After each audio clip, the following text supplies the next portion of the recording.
Good evening, and welcome to Friday Night Frights. I'm Kristen. I'm the Teen Service Librarian at the West Newbury Library, and tonight I'll be reading a prose adaptation of a Scottish ballad titled Tam Lin. As the prose adaptation is written with a Scottish cockney, I have changed some of the wording and sentence structure to better suit these lines. With that being said, let's venture forth to the Scottish countryside. Young Tam Lin was the son of Earl Murray, and Lady Janet was the daughter of Dunbar, Earl of March. And when they were young, they loved one another and plighted their loyalty. But when the time came near for their marrying, Tam Lin disappeared, and none knew what had become of him. Many, many days after he had disappeared, Janet was wandering in Carter Hall woods, though she had been warned not to go there. And as she wandered, she plucked the flowers from the bushes.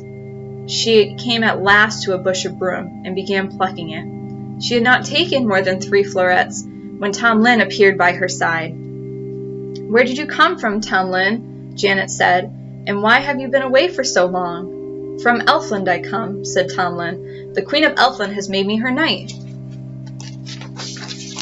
"But how did you get there, Tam Lin?" said Janet. "I was hunting one day, and as I rode around a hill, a deep drowsiness fell upon me.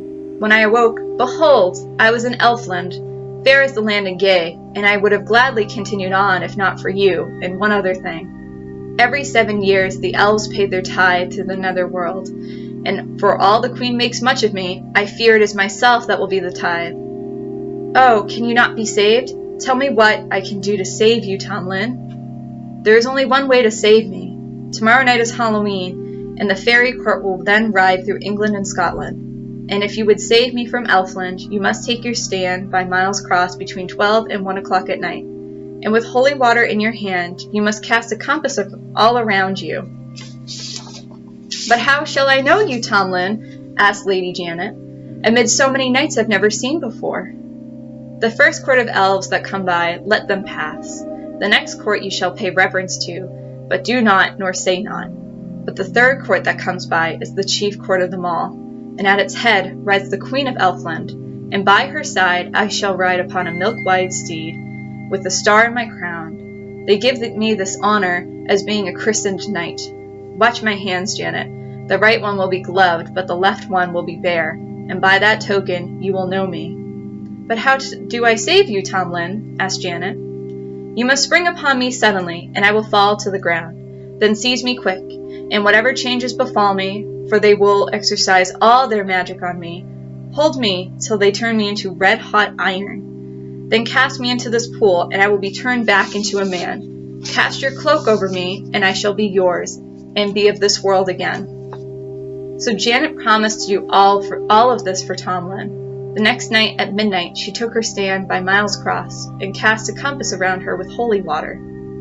Soon the elven courts came by. First over the mound went a troop of black steeds, then another troop on brown. But in the third court, all on milk-white steeds, she saw the Queen of Elfland, and by her side a knight with a star in his crown, with his right hand gloved and left hand bare. Then she knew that this was her Tam Lin, and springing forward, she seized the bridle of the milk-white steed and pulled its rider right down. And as soon as he had touched the ground, she let go of his bridle and seized him in her arms. He's one amongst us all," shrieked out the eldritch crew, and all came round her and tried their spells on young Tam Lin.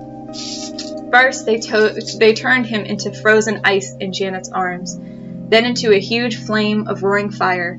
Then again the fire vanished, and then they turned him into a snake that reared up as if to bite her, and yet she held on.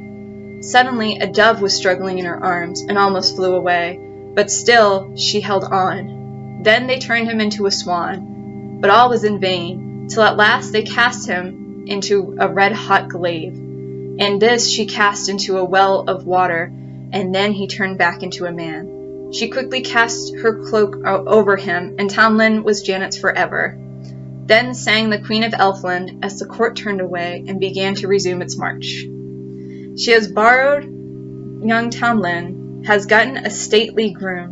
She has taken away my bonniest knight, left nothing in his room. But had I known, Tam Lin, a lady would borrow thee, I'd have taken out thy 2 gray eyes, put in 2 eyes of tree. Had I known, Tam Lin, before we came from home, I'd have taken out thy heart of flesh, put in a heart of stone. Had I but known this wit yesterday, that I have got today, I'd have paid the fiend 7 times his tithe, ere you'd be won away. And then the elfin court rode away, and Lady Janet and young Tam Lin went their way homewards, and were soon after married. The end. Thank you all so much for tuning in and listening to this reading of Tam Lin. This prose was originally adapted by Joseph Jacobs. If you would like to read the original ballad or the Scottish adaptation of the prose, the links are in the description down below. Thank you again, and have a wonderful night.